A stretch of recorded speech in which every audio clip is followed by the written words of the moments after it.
Жаштар ТВга катталып, жаңы маалыматка ээ болуңуз. Быйыл Рамазан айы 23-майда соңуна чыгып, Ороз ай 24-майда белгиленет. Муфтияттын маалыматына ылайык, акыркы айда дүйнөдөгү абалга байланыштуу мусулмандар бул майрамды үй шартында белгилеши зарыл. Быйыл мечит, аянтка барууга уруксат жок. Муфтият быйылкы айт намаз жылдагыдай көп сандагы адамдардын катышуусунда болбой, аянттарда жана мечиттерде окулбай тургандыгын билдирди. Аалымдар буга байланыштуу анын ордуна үйдө нафил намаздарды окууну сунуштайт.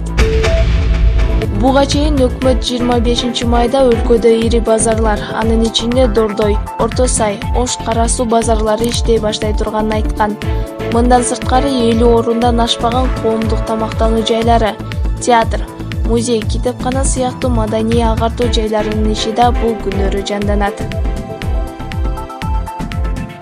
25-майдан тарта Борбор калаада бассейн, фитнес-клуб, спорт, машыгуу залдары иштей баштайт. Бул тууралуу мэриянын маалымат кызматы кабарлады. Билдирмеге караганда, мындай тизмени мэрия республикалык штабтын чечимине таянып түзгөн. Спорт залдарда күрөш, бокс, футбол, баскетбол сыяктуу бири-бири менен тыгыз байланышкан топ-топ болгон машыгууларга тыюу салынат. Жалгызап машыккандарга гана кирүүгө уруксат.